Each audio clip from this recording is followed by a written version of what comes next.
রহমতের নবী রহমত নিয়ে আসছেন মক্কা নগরীতে। এমন এক সময় মক্কাতে নবী আসলেন যেই সময় মক্কার মানুষ ছিল সারা দুনিয়ার মধ্যে চরম খারাপ, চরিত্রহীন। মক্কার মানুষের মতো খারাপ এই জমিনের কোথাও এরকম খারাপ মানুষ ছিল না। মক্কার মানুষ এত খারাপ, চরিত্রের কোনো ভালাই নাই। সবাই জানে জাহেলিয়াতের পর্দায় তারা আটকানো।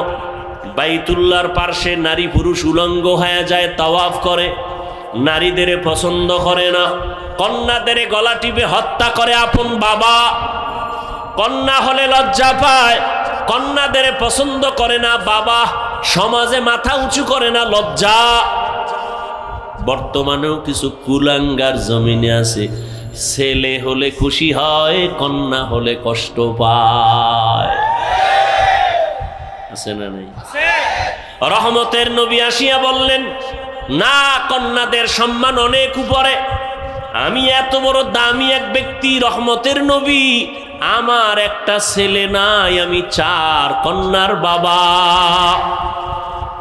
আমিও নবী, 4 কন্যার বাবা। নবী দুনিয়াতে এসে প্রত্যেকটা সেক্টরে শান্তির বাড়ি ধারা কায়েম করলেন। মক্কার মানুষগুলো এতটা খারাপ ছিল, ওই জায়গায় নবীকে পাঠাইলেন আমার আল্লাহ। চারদিকে দুশমন। আবার নবী আসার আগে আব্বাকে নিয়ে গেলেন, শিশুবেলা মাও চলে গেল। আমাদের দেশের বড় হুজুর মাধবদী এলাকায় কোনো খারাপ এলাকা থাকলে, জেনা হয় যেখানে, পতিতালয়, ওখানে যদি এলাকার মানুষ আবেগ কমাও। আমি একটু কথা খুব হিসাব করে বলি। আওয়ামী লীগ গেছে, এই তো, হ্যাঁ, বেহেশতের বাগান হয়ে গেছে দেশ। আওয়ামী লীগ গেছে, এরপর দোকানে আগুন লাগে কেন? বাড়িতে ডাকাতি হয় কেন? স্বাধীন, হ্যাঁ। এ জমিনে কোরআনের কথা, ইসলামের কথা, মাদ্রাসা, মসজিদ, আলেম ওলামা যেদিন বুক ফুলায়া চলবে, তাদের কথা মেনে মানুষ যখন চলবে, ইসলামের স্বাধীন, আসল স্বাধীন। আবেগ কমাও।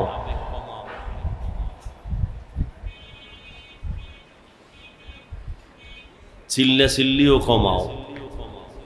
কেউ বেশি খাইয়া চিল্লায়, আর কেউ না খাইয়াও চিল্লায়। দোনো দল চিল্লায়। কেউ চিল্লায় বেশি খাইছি পেট ব্যথা করে, আর কেউ চিল্লায় মোটেও খাই না পেট ব্যথা করে। ঠিক নি? আমরা ওলামায়ে কেরাম, আমরা ইসলামের লাইনের মুমিন মুসলমান, কখনো সুদখোরকে মহব্বত করতে পারি না, মাথায় উঠাইতে পারি না। আমরা কোনো বেনামাজি, আমরা কোনো ডাকাত চোরের প্রশংসা করতে পারি না। কথা ঠিক আছে? এদেশ মুসলমানের দেশ। মুসলমানের কিয়ামত পর্যন্ত একমাত্র মাথার মুকুট আর নেতা আর রাহবার উলামায়ে কেরাম। এটা যেদিন আপনারা মেনে চলবেন, সেদিন স্বাধীন। আর যতদিন আলেমদের বিরোধিতা করবেন, ততদিন মুসলমান পরাধীন, স্বাধীন না। আল্লাহ হেদায়াত দান করুন। আমরা ইসলামের স্বাধীন চাই, মাদ্রাসার স্বাধীন চাই, মসজিদের ইমাম, মুয়াজ্জিন, খাদেমদের স্বাধীন চাই। কি আমরা এমপির চেয়ার দখলের জন্য কোনো টেনশন করি না, কারো কাছে কোনো চাপ প্রয়োগ করি না। কথা ঠিক? কিন্তু মসজিদ আল্লাহর ঘর। কথা ঠিক না? মসজিদের দায়িত্বে যারা থাকবে, তারা আল্লাহর মোহাব্বত নিয়ে থাকতে হবে। কথা ঠিক? এগুলো হিসাব খুব কঠিন হিসাব। মুয়াজ্জিনের উপরে একটা থাপ্পড় লাগায় দিছে নেতা, দেয় নাই? দিছে। কেন? মুয়াজ্জিন তো বেলাল রাদিয়াল্লাহু তাআলা আনহুর কাতারে কিয়ামতে দাঁড়াবেন। মসজিদের খাদেমের দামও তো হাজারো বেনামাজির থেকে, কোটি বেনামাজির থেকে দামি। এদের সাথে খারাপ আচরণ কেন? এর একটাই মাত্র কারণ, শিয়ালের হাতে মুরগি দিলে যা হওয়ার, ধর্মের চাবি বেনামাজি সুদখোরের হাতে দিলে তাই হয়। কোনো বেনামাজের হাতে, সুদখোরের হাতে ধর্মের চাবি দেয়া যাবে না। এটা যেদিন করতে পারবেন এদিন স্বাধীন। আল্লাহ কবুল করেন। আমরা কোনো দলের গোলাম না, কোনো ব্যক্তির গোলাম না। আহলে সুন্নাত ওয়াল জামাত কারো পৈতৃক সম্পত্তি না। এটা কোনো ব্যক্তির ইজারাদার দেওয়া কিছু না। আমরা জমিনে আসছি, জমিন যার আমরা তার গোলাম। জমিন কার? আসমান কার? সব আল্লাহর। গোলামও আমরা আল্লাহ। আল্লাহর মোহাব্বতের শ্রেষ্ঠ ব্যক্তি রহমাতুল্লিল, আমরা তার আদর্শ মানব। আর কারো আদর্শ হ্যাঁ মানব, যদি মুহাম্মদের আদর্শ থেকে ভালো কোনো আদর্শ কারো কাছে থাকে তাহলে মুহাম্মদেরটা বাদ দিয়ে মানব। কেউ যদি বলে শেখ মুজিবুর রহমান সাহেবের আদর্শ মদিনাওয়ালার থেকে ভালো তাহলে মানব। যদি কেউ বলে মদিনার নবীর আদর্শ থেকে জিয়াউর রহমান সাহেবের আদর্শ ভালো তাহলে মুহাম্মদেরটা মানব, বাদ দিয়া জিয়াউর রহমান সাহেবেরটা মানব। কিন্তু সারা দুনিয়ার মধ্যে কেউ যদি মাথা উঁচু করে বলতে পারে মুহাম্মদের আদর্শ বাদ দিয়া এরশাদ সাহেবের আদর্শ খুব চমৎকার, তাহলে আমরা মানতে বাধ্য, মানব। আমি মানব, কেউ না মানলেও। যদি কেউ বলতে পারে মুহাম্মদের আদর্শ বাদ দিয়া আব্রাহাম লিঙ্কনের গণতন্ত্রের আদর্শ ভালো, আমি মানব। যদি কেউ বলতে পারে মুহাম্মদের আদর্শ বাদে এদেশ এই জমিনে আব্রাহাম লিঙ্কন, মাও সেতুন লেনিনের আদর্শ ভালো, মানব। কিন্তু না, কেউ বলতে পারে নাই, বরং ফাইনাল এটা হয়ে গেছে সারা দুনিয়াতে পৃথিবীর সব মানুষের বানানো আদর্শ নাপাক, একমাত্র মদিনার আদর্শই হলো পাক।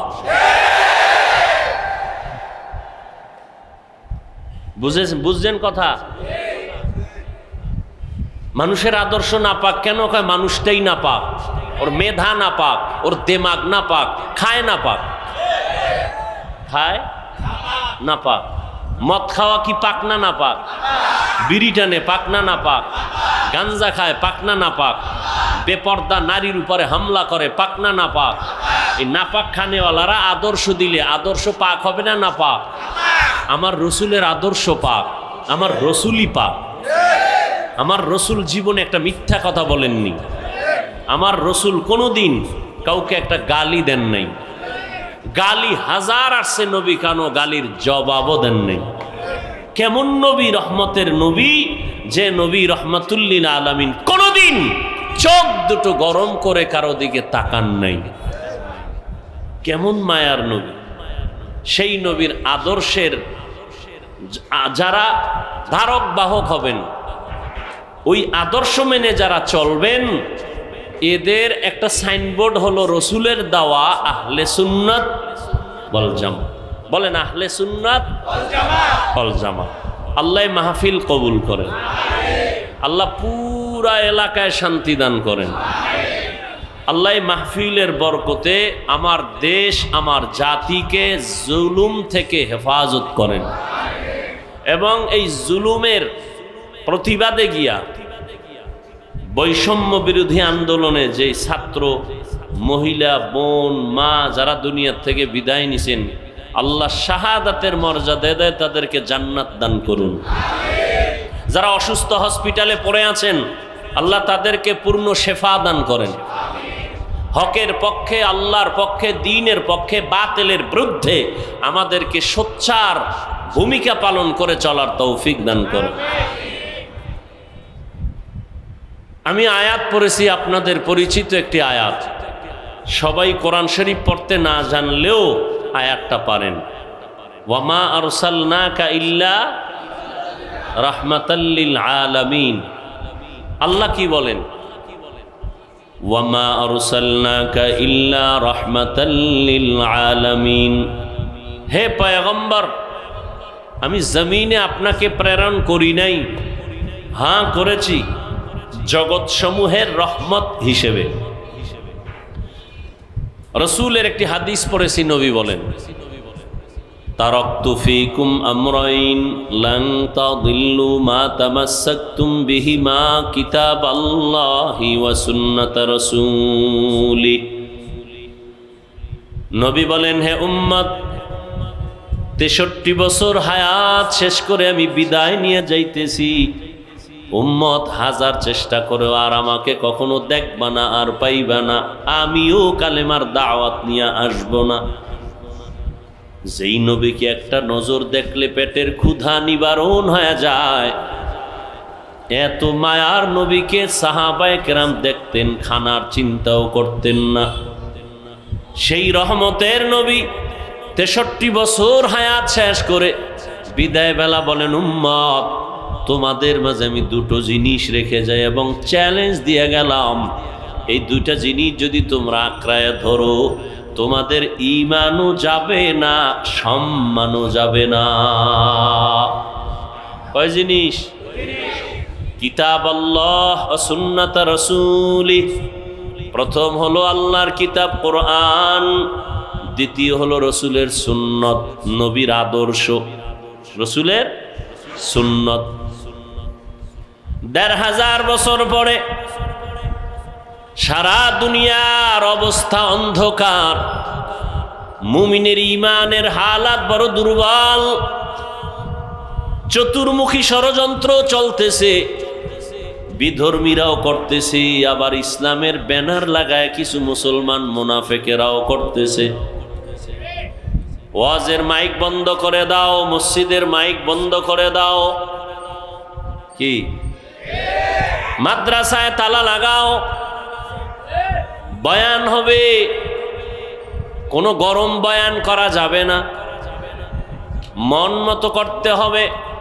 বিভিন্ন পার্শ্ব প্রতিক্রিয়া চলতেছিল, এখনো চলতেছে। যদি ওপেন চলতো, এখন গোপনে চলে। কি ওপেনে চলতো, এখন গোপনে।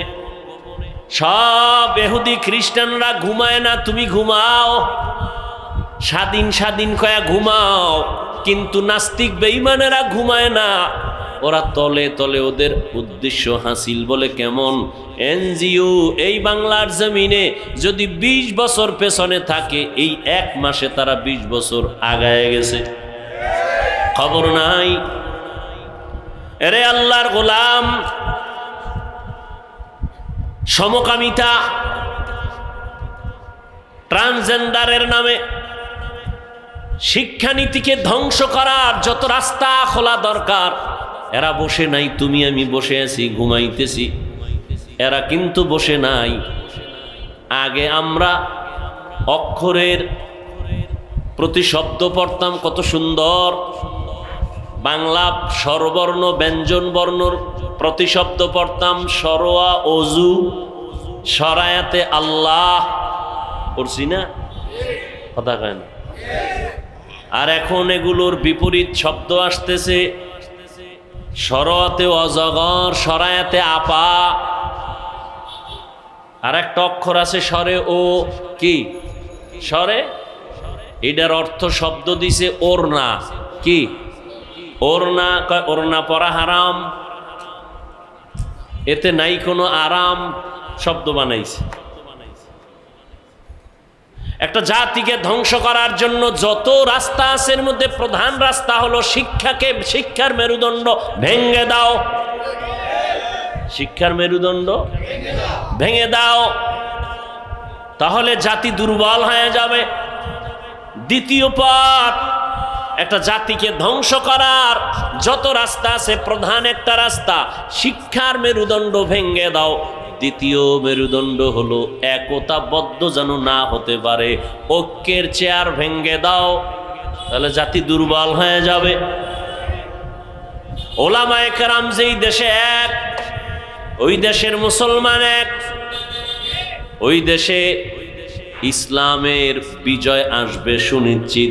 এই জন্য বেঈমানরা আদা জল খাইয়া মাঠে নেমে আছে। আলেমদের মধ্যে যেন দ্বন্দ্ব থাকে, দলাদলি থাকে, এক হতে না পারে। ওলামায়ে কেরাম যখন এক হবে, এদেশে নাস্তিকরা কথা বলার আগে আলেম থেকে অনুমতি নিতে হবে। এজন্য সব নাস্তিক বেঈমান গোষ্ঠী পাগল পারা হয়ে আছে, আলেমদেরকে আলাদা করে রাখতে হবে। আল্লাহ হেদায়েত দান করুন, আল্লাহ হেদায়েত দান করুন। খুব কঠিন, গীবত করা হালাল না হারাম? আমি আপনার নাম নিয়ে যদি কারো সাথে বিরোধিতা করি, তাহলে আপনি ব্যক্তির ক্ষতি করলাম, আমি নিজে ক্ষতিগ্রস্ত হলাম। কিন্তু নবী বলেন আলেম ওলামাদের গীবত করা এটা আরো মারাত্মক, কঠিন থেকে কঠিন, কঠিন থেকে কঠিন। আলেমের গীবত করা, আলেমের সম্মান নষ্ট করা, বলে ইসলামের উপরে আঘাত, কোরআনের উপরে আঘাত, দ্বীনের উপরে আঘাত, ইসলামের প্রতিষ্ঠানের উপরে আঘাত। কারণ সারা দুনিয়ার সাধারণ মুসলমান মানুষ আলেমের প্রতি দুর্বল, এজন্য তারা কথা বলে মানুষ অন্তরে এটা গেঁথে নেয়, যা বলে মেনে নেয়। এই আলেমদের প্রতি এত মানুষের আবেগ মোহাব্বত, এই জন্য আলেমদের বিরোধিতা করা এটা সাধারণ কোনো মানুষের বিরোধিতা গীবত করা থেকেও মারাত্মক অপরাধ, মারাত্মক অপরাধ। আল্লাহ গীবত থেকে আমাদেরকে হেফাজত করেন। লুহুমুল উলামাই মাসমুমাহ, নবী বলেন ওলামায়ে কেরামের গীবতের উদাহরণ আল্লাহ কোরআনে দিছেন মরা ভাইয়ের গোশতের সাথে। ইয়া আইয়ুহাল্লাযীনা আমানু, ইয়া আইয়ুহাল্লাযীনা আমানু জতানিবু কাসীরাম মিনাজ-যান ইন্না বা'যাজ-যান্নি ইসমুন ওয়ালা তাজাসসু ওয়ালা ইয়াগতাব বা'যুকুম বা'যা আইয়ুহিব্বু আহাদুকুম আন ইয়াকুলা লাহমা আখিহি মাইতান ফাকারিহতুমুহু ওয়াত্তাকুল্লাহ ইন্নাল্লাহা তাওয়াবুর রহিম। তোমরা ধারণা থেকে, খারাপ ধারণা থেকে নিজেকে বাঁচাও। কিছু কিছু ধারণা মারাত্মক গুনাহ, গীবত শেখায়াত করিও না। করলে তোমরা কি পছন্দ করো? আল্লাহ প্রশ্ন করেন, তোমরা কি পছন্দ করো মরা ভাইয়ের গোশত খাবা? ফাকারিহতুমুহু, তোমরা আসলে পছন্দ করো না। ওয়াত্তাকুল্লাহ, আল্লাহকে ভয় করো। ইন্নাল্লাহা গফুর তাওয়াবুর রহিম, আল্লাহ তাআলা তওবাকারীকে ভালোবাসেন, দয়া করেন, মায়া করেন। এরে আল্লাহর বান্দা, গীবত করা মারাত্মক, মরা ভাইয়ের গোশত খাওয়ার সমতুল্য আল্লাহ কোরআনে বলেন।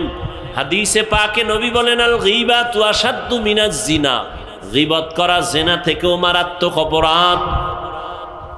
গোশত খাইতে কেউ চায় না, জিন্দা তো, মরা তো দূরের কথা, জিন্দা ভাইয়ের গোশত খাবে না, তো মরাটা তো আরো মারাত্মক। এই ভাইদের মধ্যে আবার আলেমদের গোশত আরো কঠিন, বিষ। ওলামায়ে কেরামের গোশত আরো বিষ। এটা কেমন বিষ? এটা খাওয়ার আগে ঘ্রাণ নিতে গেলে অসুস্থ হয়ে যাবে। রসুলের কথা, ঘ্রাণ নিতে গেলে অসুস্থ, খাইতে গেলে মরবে, মরার আগে মরে যাবে। এজন্য দোয়া করি আল্লাহ উলামায়ে কেরামদেরকে এক ও নেক হয়ে কাজ করার তৌফিক দান করেন।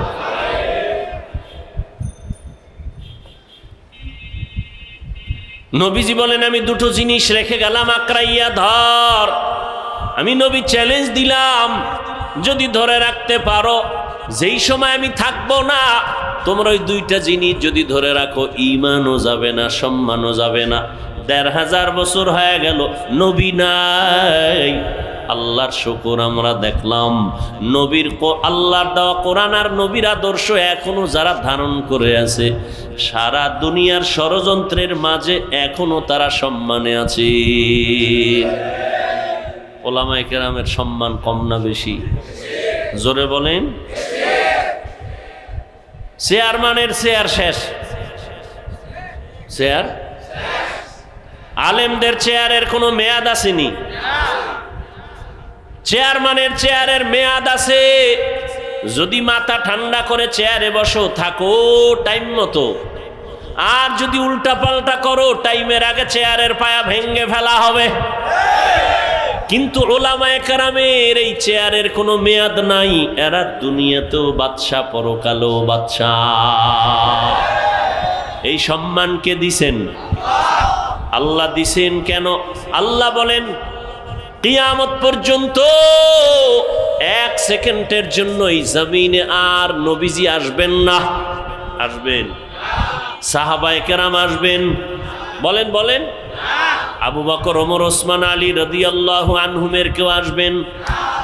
তাবিনরা আসবেন, আইম্মায়ে কেরাম আসবেন, ইমাম আবু হানিফা, ইমাম আহমদ বিন হাম্বল, ইমাম শাফিঈ, ইমাম মালিক রাহিমাহুমুল্লাহ কেউ আসবেন, মুহাম্মদ ইবনে ইসমাইল বুখারী রাহমাতুল্লাহ আলাইহি, ইমাম মুসলিম, ইমাম তিরমিজি কেউ আসবেন? কিয়ামতের আগে আর আসবেন না। বড় বড় আল্লাহওয়ালা মুজাদ্দিদ আল ফেসানি, বড় পীর আব্দুল কাদের জিলানী আসবেন, খাজা মুঈনুদ্দিন চিশতি আজমিরি জমিনে আর আসবেন না। বড় বড় বড় বড় আল্লাহওয়ালারা, যাদেরকে দেখলেই মানুষের পরিবর্তন শুরু হয়ে যাইত, দেখলেই। এমন আল্লাহর গোলাম জমিনে ছিলেন যাদের দিয়ে তাকাইলে অন্তরে ভয় আসতো, আর গুনাহ করব না। এই রকম আল্লাহর বান্দা নাই, আর আসবেন না। কিন্তু আমরা তো শান্তি চাই, আমরা তো জান্নাত চাই। এখন জান্নাতের পথ আমি চিনি না, অন্ধ। কোথায় জান্নাতের পথ পাবো? জান্নাতের পথের সঠিক ঠিকানা আছে কোরআন হাদিসে। কোথায়? কপাল খারাপ, কোরআন পড়তে জানি না, বুঝি না, হাদিসও বুঝি না। এখন আমার কি উপায়? নবীও আসবেন না বুঝাইতে, সাহাবায়ে কেরাম আসবেন না, আইম্মায়ে কেরাম আসবেন না। আমার জান্নাতেও যাওয়া দরকার, ঠিকানা আছে কোরআন হাদিসে, পড়তেও জানি না। এখন একমাত্র সমাধান পথ হলো উলামায়ে কেরামের অনুসরণ করতে হবে। যারা আলেমদের থেকে দূরে থাকবে, আলাদা হবে, আল্লাহর কসম ওদের দুনিয়াও বরবাদ, আখিরাতও বরবাদ। ইলমেরা ইজাজ করদন বেহিসাব, খলকেরা দাদন জওয়াবে বাসওয়াব, হক না দারদ দোস্তে খলকা জারেরা, নিস্তে ই খসলত একে দিনদারেরা। ভাইরা আমার, বর্তমান দুনিয়াতেই দুই জিনিস, যার কাছে যত পার্সেন্ট আছে তত পার্সেন্ট সে সম্মানে আছে, শান্তিতে আছে। যার কাছে কোরআন সুন্নাহ যত পার্সেন্ট নাই তত পার্সেন্ট সে শান্তিতেও নাই, সম্মানেও নাই। আচ্ছা, ওই সম্মান পাইয়া লাভ কি? যেই সম্মানের ফুলের মালার পরিবর্তে আবার দাম করে জুতার মালা, এই সম্মানের কোনো ভ্যালু আছে? ওই 10 তলা বিল্ডিং এর মালিক হয়ে লাভ কি যদি বিল্ডিং এর মধ্যে আগুন লাগায় দেয়? কোনো লাভ আছে? ওই কোটি কোটি কোটি টাকার মালিক হয়ে লাভ কি, যেই টাকা আমি খেতে পারবো না? না, এই সম্মান আর দরকার নাই। বিল্ডিং সম্মান দেয় না, টাকা সম্মান দেয় না, সম্মান দেওয়ার মালিক আমার আল্লাহ। আল্লাহ যাকে সম্মান দিবেন তাকেও নষ্ট করতে, আর কেউ যদি টাকা দিয়ে সম্মান কিনেও সম্মান বেশিক্ষণ থাকবে না। আল্লাহর দেয়া সম্মান, আল্লাহ বলেন আমি সম্মান দিলাম মানুষকে, ফেরেশতাকে দেই নাই, ফেরেশতাকে শ্রেষ্ঠ বানাই নাই। আমি আল্লাহ মানুষকে শ্রেষ্ঠত্ব দিলাম, সম্মানের সর্বোচ্চ শিখরে আমি স্থান দিলাম। এ কারণে ফেরেশতারা 24টা ঘন্টার সেকেন্ডে সেকেন্ডে আল্লাহর গুণগান গাইয়াও শ্রেষ্ঠ না, মানুষ বড় দামি। এই কারণে ফেরেশতারাও মানুষের গোলামি করে। ফেরেশতারাও, জিনেরাও মানুষের গোলামি করে। দুনিয়াতে সব মাখলুকাত মানুষের গোলাম, কারণ এই মানুষের যে গোলামি করে সম্মানের সাথে, মোহাব্বতের সাথে। একটা দুধের গাভী শক্তি মানুষের থেকে কম। যদি গাভীটা মেজাজ গরম করে বলে আর কালকে থেকে বনি আদমের দুধ দিব না, আসা মাত্র একটা লাথি মারব, কোনো বনি আদম পারবে না গাভীর থেকে দুধ দহন করে বাসায় নিবে। কিন্তু গাভীটা মেজাজ গরম করে না, শক্তিশালী বাঘ লেজ গুটাইয়া বসে থাকে, মানুষ দেখলে সম্মান করার চেষ্টা করে। কারণটা কি? ও যদি আমারে ধইরা ফালায় আমি বাঁচার উপায় নাই, আমার সম্মান রক্ষার উপায় নাই। কিন্তু শক্তিশালী বাঘ আমাকে কেন সম্মান করে? গাভীটা আমাকে কেন সম্মান করে? ও আল্লাহর বান্দা, একমাত্র কারণ এই সম্মান আমি টাকা দিয়া কিনি নাই, সম্মান আমার আল্লাহ দিছে। কে দিছে? এই জন্য বাঘ আমাকে সম্মান করে, হিংস্র সম্মান করে, গর্তের পিপিলিকা সম্মান করে, গর্তের সাপ আমাকে সম্মান করে। মানুষ বড় দামি, আবার এই মানুষের ভেতরে যারা মুমিন ঈমানওয়ালা তারা আরো দামি। সমস্ত মুমিনদের ভেতরে একমাত্র আম্বিয়ায়ে কেরাম দামি, নবী রাসূলরা দামি। আর সব নবী রাসূলের মধ্যে শ্রেষ্ঠ রাহমাতুল লিল আলামিন, সে বড় দামি। নবী কেমন দামি যে নবীর ঘাম থেকে মেশকের ঘ্রাণ। আপনার আমার ঘাম থেকে মেশকের ঘ্রাণ, বরং আপনার আমার ঘামের কারণে কেউ পাশে দাঁড়াতে পারে না। কি রহমতের নবীর ঘাম থেকে মেশকের ঘ্রাণ। রহমতের নবীর চেহারা মোবারক দেখার জন্য গর্তের পিপিলিকা আল্লাহর কাছে আরজি পেশ করে, এরে নবীর আশিক। আর এই জমিনে নবীদের যত উম্মত আছে, মুসা নবীর উম্মত, ঈসা নবীর উম্মত, ইব্রাহিম নবীর উম্মত, সব উম্মতের মধ্যে রহমতের নবীর উম্মত আমাদের মর্যাদা সবার থেকে বেশি। মুসা নবীর উম্মতের দাম বেশি না শেষ নবীর উম্মতের দাম বেশি? দেখ যা কুরআন মে আয়ে মুহতারাম মুস্তফা কি উম্মতে খায়রুল উম্মাহ। রহমতের নবী যেমন শ্রেষ্ঠ, রহমতের নবীর উম্মতেরাও শ্রেষ্ঠ। রহমতের নবীকে আল্লাহ কোরআন দান করেছেন। কোরআন এটাও সারা দুনিয়ার মধ্যেই আদম নবী থেকে আজ পর্যন্ত নয়, কিয়ামত পর্যন্ত যত কিতাব আসছে আসবে মানুষ বানাবে, সব থেকে শ্রেষ্ঠ কিতাব হলো কোরআন। ই কালামে জিন্দা কোরআনে হাকিম হিকমতে উলায়া জালাসতু কাদিম। আপনাদের খারাপ লাগতেছে? দেখছেননি আমি যে বারবার ওয়াজে বলি, ভাই মনিটরের সাউন্ড বাড়াও। আমি যে বারবার বলি বান্দা চাইলে কিছুই হয় না, আল্লাহ চাইলে সব হয়। কি বান্দা চাইলে, আল্লাহ চাইলে? আহলে সুন্নাত ওয়াল জামাত তারা চাইছিলেন মাগরিবের আগে বয়ান শেষ হয়ে যাবে, ঠিক নেই? আমাকে টেলিফোন করা হলো, আমি বললাম প্রোগ্রাম আছে, আসরের নামাজ পড়ে বয়ান করব। বান্দা চাইছে মাগরিবের আগে শেষ, আর এক দল আল্লাহর বান্দারা চাইছে এখানে যেন কোনো ওয়াজ নাই হয়। এরা বৃষ্টি পাইয়া খুশি না বেজার? খুব খুশি। এই 15 বছরে যেই পরিমাণ খুশি হয় নাই, আজকে বৃষ্টিতে তারা আরো খুশি। আল্লাহ কাজা তো গো একটু খুশি করলাম। কিন্তু যারা মাগরিব পর্যন্ত যাইছিল এগো মনটা খুশি না বেজার হয়ে গেছে, চোখে পানি। চাইছিলাম মাগরিব পর্যন্ত হবে, তাও তো হচ্ছে না বৃষ্টি। আল্লাহ কাজ তো গো খুশি করবো, একটু ধৈর্য ধর, একটু ধৈর্য ধর। মাগরিব না, আমি আল্লাহ ভরপুর বয়ান শোনার ব্যবস্থা করে দিব। বান্দা চাইলে কিছু হয় না, আল্লাহ চাইলে। কাদের কুদরত দারি বর কামাল আন্তা রব্বি আন্তা হাসবি জুল জালাল তুহি কাদের জলিলুল্লাহ জাহাদার বহর হালে তুহি মেরা নিগাহদার। এরে আল্লাহর গোলাম, আল্লাহ পাকে মাহফিল নাজাত ও হেদায়াতের জন্য কবুল করেন। আরো আস্তে করে বলেন। আহলে সুন্নাত ওয়াল জামাত মাধবদী থানা শাখার এই প্রোগ্রাম সারা ওয়ার্ল্ডের মানুষ এটাকে জানে এবং চিনে শুনে, ঠিক নেই? এটা কোনো ব্যক্তির কিছু, খবরদার এই ধারণা করবেন না।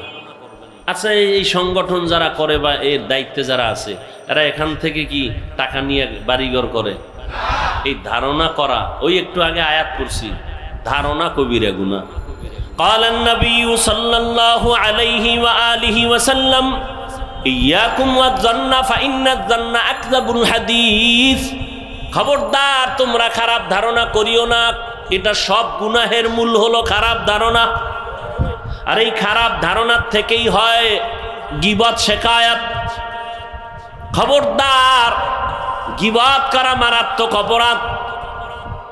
আল্লাহ পাকে গীবত থেকে আমাদেরকে হেফাজত করেন। এরে নবীর উম্মতের দল, উম্মত এখন দিশেহারা, পথহারা, মতহারা। এখন এই উম্মত কোথায় যাবে? একমাত্র ঠিকানা উলামায়ে আহলে হকের পরামর্শ নিয়ে জীবনকে পরিচালনা করবে। এরে নবীর আশিক, আজ সারা দুনিয়ার ভেতরে আল্লাহর কোরআন নবীর আদর্শ নিয়ে যারা চলে তাদের সম্মান এত বিপদ, এত বিপদের পর আলেমের সম্মান কমে নেই।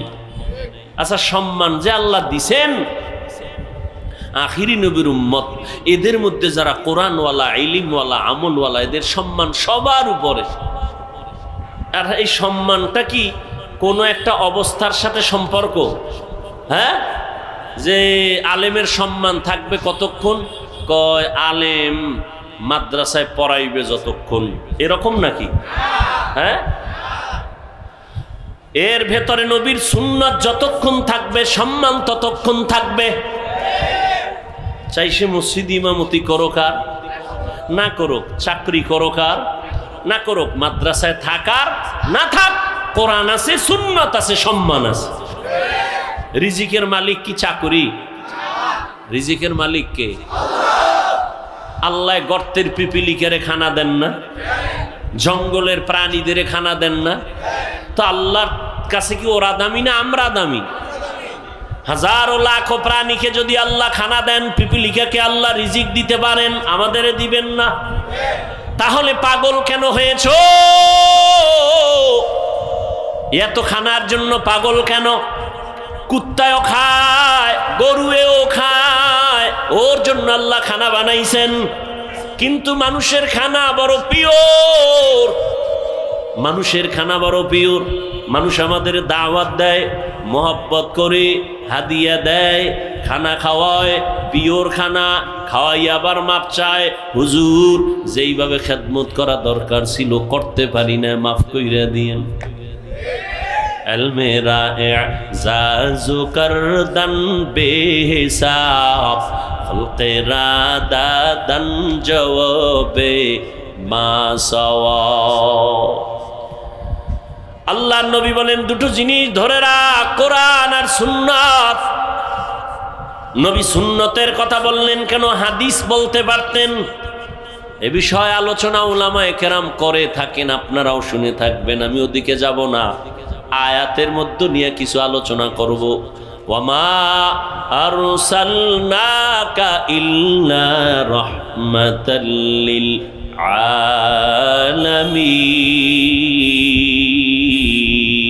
আলামিন। আল্লাহ তাআলা বলেন, হে রহমতের নবী, আমি আপনাকে দুনিয়ায় পাঠাই নাই, হ্যাঁ পাঠিয়েছি জগৎ সমূহের রহমত হিসেবে। ভালো করে বুঝেন, নবীকে রহমত করে পাঠাইলাম বললেই তো হইতো। আল্লাহ আগে নেতিবাচক শব্দ কেন ব্যবহার করলেন? ও নবী, আমি আপনাকে পাঠাই নাই। আবার বললেন, হ্যাঁ পাঠিয়েছি জগৎ সমূহের রহমত হিসাবে। পাঠাই নাই এই শব্দ বলে আবার কেন বললেন হ্যাঁ পাঠিয়েছি? বলে দুনিয়ার মানুষের জেহেনটাকে স্পষ্ট করে বলে দিলেন, ও মানুষ, ভালো করে মনের ভেতরে ঢুকাও, স্থায়ীভাবে ভালো করে বুঝাও, আমার নবী একমাত্র নবী, রহমতের নবী। এই নবীকে আমি আল্লাহ ভিন্ন কোনো কারণে পাঠাই নাই, একমাত্র রহমত হিসাবে পাঠিয়েছি। জগৎ সমূহের জন্য নবী রহমত। অনেকে তর্জমা করে থাকেন উভয় জগতের জন্য নবী রহমত। উভয় জগৎ মানে দুনিয়ার জগৎ, পরকাল জগৎ। আর আমি তর্জমা করলাম জগৎ সমূহ, কারণ দুই জগৎ না, রুহের একটা জগৎ আলাদা, মায়ের গর্ভের একটা জগৎ আলাদা, দুনিয়া নামক জগৎ আলাদা, কবর জগৎ আলাদা, হাসরের মাঠের একটা জগৎ আলাদা, জান্নাত ও জাহান্নামের একটা জগৎ আলাদা। আমার নবী উভয় না, সমস্ত জগতের জন্য রহমত। আল্লাহ হলেন রব্বুল আলামিন, আর আমার নবী হলেন রহমাতুল লিল আলামিন। আল্লাহ হলেন জগৎ সমূহের রব, আর আমার নবী হলেন জগৎ সমূহের রহমত। রূহের জগতের জন্য নবী আমার রহমত। রহমতের নবী রহমত নিয়ে আসছেন মক্কা নগরীতে। এমন এক সময় মক্কাতে নবী আসলেন, যেই সময় মক্কার মানুষ ছিল সারা দুনিয়ার মধ্যে চরম খারাপ, চরিত্রহীন। মক্কার মানুষের মতো খারাপ এই জমিনের কোথাও এরকম খারাপ মানুষ ছিল না। মক্কার মানুষ এত খারাপ, চরিত্রের কোনো ভালাই নাই। সবাই জানে জাহেলিয়াতের পর্দায় তারা আটকানো। বাইতুল্লাহর পার্শ্বে নারী পুরুষ উলঙ্গ হয়ে যায়, তাওয়াফ করে। নারীদের পছন্দ করে না, কন্যাদের গলা টিপে হত্যা করে আপন বাবা। কন্যা হলে লজ্জা পায়, কন্যাদের পছন্দ করে না বাবা। সমাজে মাথা উঁচু করে না, লজ্জা। বর্তমানেও কিছু কুলাঙ্গার জমিনে আছে, ছেলে হলে খুশি হয়, কন্যা হলে কষ্ট পায়। আছে না নাই? রহমতের নবী আসিয়া বললেন, না, কন্যাদের সম্মান অনেক উপরে। আমি এত বড় দামি এক ব্যক্তি, রহমতের নবী, আমার একটা ছেলে নাই, আমি 4 কন্যার বাবা। আমিও নবী, 4 কন্যার বাবা। নবী দুনিয়াতে আইসা প্রত্যেকটা সেক্টরে শান্তির বাড়ি ধারা কায়েম করলেন। মক্কার মানুষগুলো এতটা খারাপ ছিল, ওই জায়গায় নবীকে পাঠাইলেন আমার আল্লাহ। চারদিকে দুশ্মন। আবার নবী আসার আগে আব্বাকে নিয়ে গেলেন, শিশুবেলা মাও চলে গেল। আমাদের দেশের বড় হুজুর, মাধবদী এলাকায় কোনো খারাপ এলাকা থাকলে, জেনা হয় যেখানে, পতিতালয়, ওখানে যদি এলাকার মানুষ আইসা উজানির হজরতের বলে, হুজুর আপনি মাধবদী থাকেন, আপনি একজন আল্লাহর খাঁটি ওলির আওলাদ, আপনার কাছে আমাদের আবদার, এই বিষয়টা কি করা যায়? হুজুর পরামর্শ করার পরে বলবে, এই এলাকার কিছু মানুষ আগে ওখানে দেখো গিয়া কি হালাত। হুজুর যদি বলে, না তুমগো যাওয়া লাগবে না, আমি যাব, সবাই বলবে, না হুজুর আপনি এত বড় হুজুর, ওখানেই পরিবেশ নাই যে আপনি যাবেন, দেখার জন্য যেতে পারবেন না, আপনি এত বড় হুজুর ওখানে যাবেন কিভাবে? হুজুর তো যাবে ভালো নিয়তে, এরপরও সবাই বাধা দিবে, ওখানে যাইয়েন না। আমরা আগে গিয়ে দেখি পরিবেশটা একটু লাইন মতো হলে আপনাকে নিব, ঠিক না? এর থেকেও খারাপ মক্কার মানুষের হালাত। চারদিকে দুশ্মন, আর সেই জায়গায় সৃষ্টির শ্রেষ্ঠ আদর্শের নবীকে আল্লাহ কেন পাঠাইলেন?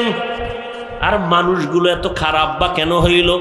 আপনাদের মাধবদীর কেন্দ্রীয় মসজিদের পাশে যার বাসা, ওই মানুষটা যেই পরিমাণ উল্টাপাল্টা করবে অন্যদের তুলনায় কম, কথা ঠিক না?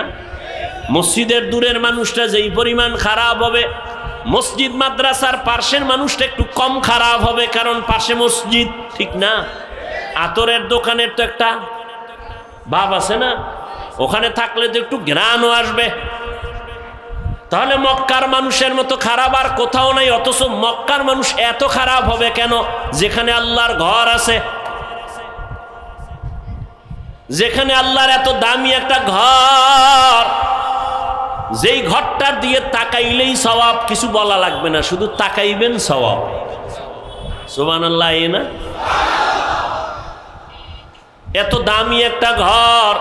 ইন্না আউওয়ালা বাইতি উযিআ লিন-নাসি লাল্লাযী বিবাক্কাতা মুবারাকাও ওয়া হুদা, মুবারাকাও ওয়া হুদাল লিল আলামিন।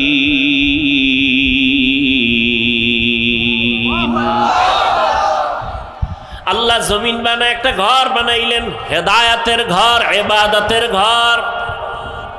এত দামি একটা ঘর, যেই ঘরটার দিয়ে তাকাইলে সওয়াব, কিচ্ছু বলতে হবে না। জমিনে এমন কিছু জিনিস আল্লাহ দিছেন, বান্দা শুধু তাকাইবে সওয়াব। মায়ের দিকে তাকাও সওয়াব, বাবার দিকে নেক নজরে তাকাও সওয়াব, তাকায় থাকো সওয়াব। আল্লাহর প্রিয় বান্দা উলামায়ে আহলে হক, আল্লাহর কঠিন মোহাব্বতের গোলামদের দিকে তাকাও সওয়াব। আল্লাহর কোরআন খুলিয়া তাকায় তাকায় দেখো সওয়াব। আল্লাহর ঘর বাইতুল্লাহ দেখো সওয়াব। যেই বাইতুল্লাহর এরিয়ায় একবার আল্লাহ বললে 1,00,000 বার আল্লাহ বলার সওয়াব, একটা সেজদা দিলে 1,00,000 বার সেজদা দিলে যেই পরিমাণ সওয়াব একটায় তা হবে। এত দামি ঘরের মানুষ কেন এতটা চরিত্রহীন হলো? কারণ কি? অনেক লম্বা কারণের নির্যাস কথা হলো, এই মক্কার গড় থাকার পরও মানুষের আদর্শ কেন খারাপ? এর একমাত্র জবাব, এদের মাঝে কোনো মুরব্বী নাই। ঈসা নবী চলে গেছেন, মুরব্বী হারা হয়ে গেল, অভিভাবক নাই, কোনো নবী নাই। আমার নবী আসবেন, এর মাঝখানে আর কেউ নাই। মানুষগুলো বেপরোয়া হয়ে গেল। এখন নিজের বিবেকটাকে মুরব্বী বানাইয়া নফসের গোলামে পরিণত হয়ে গেল। মূর্তি পূজা শুরু হয়ে গেল, উল্টা পাল্টা যা পারে আর ওটাকেই সঠিক মনে করে, বিবেকটারে আপন বানাইয়া এরপরে যা করে বলে এটাই সঠিক। কিন্তু না, যখনই মুরব্বী হইয়া রহমতের নবী ডাক্তার হয়ে চলে আসলেন, নবী আসা মাত্রই জমিনের মধ্যে পরিবর্তন শুরু হয়ে গেল। 1000 বছরের অগ্নি জ্বলতেছিল, নিভে গেল। রহমতের নবী আসা মাত্র রহমতের বাতাস মক্কায় শুরু হয়ে গেল, আসা মাত্রই। কিন্তু কপাল খারাপ, ওই নবীকে গাছ চিনলো, মাছ চিনলো, আমরা আদম সন্তান সেই নবীর উম্মত হয়ে নবীরে চিনলাম না। যদি চিনতি রে বাবা, নবীর সুন্নতের জবাই করতি না। ও যুবক আল্লাহর গোলাম, ভালো করিয়া বুঝো, এই দুনিয়াতে কত বাহাদুরি করেছো, কত বন্ধু আর বান্ধব নিয়ে আড্ডা দিয়েছো। আমি সব জায়গায় এই ইদানিং বয়ানে বয়ানে ওয়াদা করা একটা দাবি করি যুবকদের কাছে, মুরব্বীদের কাছে না। ও যুবকেরা, কোন জায়গায় বসে আছো জানো না? রহমতের নবী কি বলছে জানোনি? নবী বলেন, বুড়ারা, আমি এতিম, আমার আব্বা নাই, আম্মা নাই, সবাই আমার দুশ্মন। সেই বিপদকালে বুড়ারা আমার বিরোধিতা করেছে, যুবকেরা আমি মুহাম্মদের উপকার করেছে। বুড়ারা নবীর বিরোধিতা করেছে, যুবকেরা নবীর উপকার করেছে। আবু জাহাল নবীর দুশ্মন বুড়া, আবু লাহাব নবীর বিরুদ্ধে কথা বলে বুড়া, উতবা নবীর দুশ্মন বুড়া, সায়বা নবীর দুশ্মন বুড়া। আর নবীর যত আপন সব যুবক, 7 বছর থেকে 11 বছরের বান্দা। হযরতে আলী নবীর হাতে হাত লাগায় কালেমা পড়লেন 7 থেকে 11 বছরের মধ্যে। হযরত আলী এতদিন ছিল নবীর চাচাতো ভাই, এখন হলেন সাহাবী, কিছুদিন পরে হবেন জামাতা। আলী বুড়া না যুবক? নবীর কাছে আইসা সহযোগিতার জন্য দাঁড়ায় গেলেন। নবীজি কলিজা দিয়া দোয়া করলেন, আনা দারুল হিকমা ওয়া আলিয়ুন বাবুহা, আমি মুহাম্মদ ইলম ও হিকমতের ঘর, আর এই ইলমের ঘরের দরওয়াজা আমার আলী। নবী এমন দোয়া দিলেন, সাথে সাথে কবুল হয়ে গেল। আল্লাহ হযরত আলীকে এই পরিমাণ ইলম দান করেছেন। হযরত আলী বলেন, ও দুনিয়ার যুবকেরা শুনো, ইলমের দাম কত? মান আল্লামানি হারফান ইনশাআ বাআ ওয়া ইনশাআ আতাকা, আমাকে একটা অক্ষর যিনি শিখাইছেন তার মূল্য তো এত বেশি আমার কাছে, চাইলে ওই শিক্ষক আমাকে গোলাম বানাইয়াও রাখতে পারবেন, বিক্রিও করে দিতে পারবেন। তার অধিকার এত বেশি, আর আমি তার কাছে এতটাই দুর্বল। ও আল্লাহর বান্দা যুবকেরা, জীবনে যাই করো না করো, ওস্তাদের সাথে বেয়াদবি করিও না, মা বাবার সাথে বেয়াদবি করিও না, মুরব্বীদের সাথে বেয়াদবি করবা না। আলেমদের সাথে বেয়াদবি করলে মরার আগে ধ্বংস। মরবা না, ধ্বংস মানে মরবা না। এত তাড়াতাড়ি মরবা কেন? তোমার মরার আগে পাও ভাঙবে, কিডনি যাবে, ক্যান্সার হবে, কত গজব আছে, দোকানে আগুন লাগবে, তাড়াতাড়ি মরবা না। আলেমদের সাথে বেয়াদবি করলে পরিণাম ফলটা মরার পরে না আগে? বলো। মা বাবার সাথে বেয়াদবির পরিণাম ফল মরার আগে না পরে? قال النبي صلى الله عليه وآله وسلم اثنان يعجلهما الله في الدنيا البغي وعقوق الوالدين। রহমতের নবী বলেন দুইটা অপরাধ আছে যা করলে শাস্তি হবে মরার আগে। কয়টা? এক নাম্বার অপরাধের নাম জুলুম। বলো। এক নাম্বার অপরাধের নাম জুলুমের বিচার মরার পরে না আগে? দ্বিতীয় অপরাধের নাম মা বাবার সাথে বেয়াদবি। মা বাবার সাথে বেয়াদবি করলে বিচার মরার পরে না আগে? বুঝো কিন্তু ভালো করে, খবরদার। জুলুম আবার তিন প্রকার। আল্লাহর সাথে জুলুম, নিজের সাথে জুলুম, অন্যের সাথে জুলুম। আল্লাহর সাথে জুলুমের নাম শিরিক। ইন্না শিরিকা লা যুলমুন আযীম। আল্লাহর সাথে শিরিক করা হলো বড় জুলুম। ও আল্লাহ, আমাদেরকে জুলুম থেকে, শিরিকের গুনাহ থেকে আমাদের ঈমান ও আমলকে হেফাজত করেন। নিজের সাথে জুলুম করা, অন্যের সাথে জুলুম করা। নিজের সাথে জুলুমের এক অর্থ আমার হাতের সাথে জুলুম, চোখের সাথে জুলুম, কানের সাথে জুলুম, জবানের সাথে জুলুম, অন্তরের সাথে জুলুম। আল্লাহ হাত যেই কাজের জন্য বানাইছেন ওই কাজে হাত ব্যবহার না করা হাতের জুলুম। আল্লাহ চোখ যেই কাজের জন্য বানাইছেন চোখ ওই কাজে ব্যবহার না করা চোখের জুলুম। আল্লাহ জবানটা যেই কাজের জন্য দিছেন জবানটা ওই কাজে ব্যবহার না করা জবানের জুলুম। এরে আল্লাহর বান্দা, এটা নিজের সাথে জুলুম। নিজের সাথে জুলুমের আর এক ব্যাখ্যা হলো আমার আহাল অধীনস্থ যারা, আমার সন্তান আমি বাবা, সন্তান আমার আহাল, আমি স্বামী, স্ত্রী আমার আহাল, আমি মুসল্লি, মসজিদের খতিব, মুসল্লি আমার আহাল, আমি মাদ্রাসার শিক্ষক, ছাত্র আমার আহাল। আহালের উপরে জুলুম করা বিচার হবে মরার আগেই। শিক্ষক হয়ে ছাত্রের উপরে জুলুম, বিচার মরার আগে। মা হইয়া বাবা হইয়া সন্তানের উপরে জুলুম, সন্তান হয়ে মা বাবার উপরে জুলুম, মরার আগে বিচার। শিক্ষক হয়ে ছাত্রের উপরে জুলুম, মরার আগেই বিচার হবে। ছাত্র হয়ে শিক্ষকের সাথে জুলুম। আর এটা কেমন জুলুম? এটা কেমন জুলুম?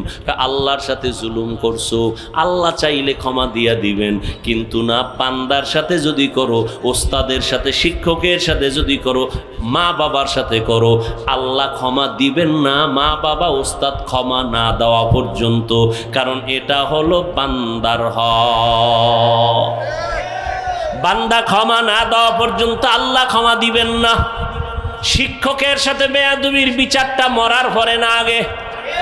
আল্লাহ মাপ দিবেন না, আগে শিক্ষক মাপ দিতে হবে, না হয় আল্লাহ দিবেন না। লিকুল্লি শাইইন জিনাতুন ফিল ওয়ারা ওয়া জিনাতুল মারই তামামিল আদাবি আজ খোদা হিমে তৌফিক আদব বে আদব মাহরুমে গাশত আজ ফজলে রব। আরে আল্লাহর বান্দারা, প্রত্যেকটা জিনিসের একটা সৌন্দর্য আছে। মানুষের সৌন্দর্য হলো আদবের ভেতরে। আপনি শিক্ষিত অনেক, আপনার টাকার অভাব নাই, শিক্ষার অভাব নাই, কিন্তু আদব নাই, কারো কাছে কোনো দাম নাই। কিন্তু আপনার শিক্ষা অল্প, বাড়িঘর দুর্বল, টাকা পয়সা তেমন নাই, কিন্তু আপনি বিনয়ী, নম্র, ভদ্র, সবাই আপনাকে মহব্বত করবে, শ্রদ্ধা করবে। এটা আল্লাহর রসুলের কথা, মান তাওয়াযা লিল্লাহ রাফাআহুল্লাহ। যে নিজেকে আল্লাহর সন্তুষ্টির জন্য ছোট মনে করে চলবে, আল্লাহ তার মর্যাদা দিন দিন বাড়ায় দিবে। এরে আল্লাহর বান্দারা, উলামায়ে কেরামদের সংস্রব আর সোহবত ছাড়া নাজাতের আর কোনো রাস্তা খোলা নাই। মক্কার মানুষ খারাপ কেন মনে আসেনি? কি নাই? এই বেটা লিখে রাখ, কথা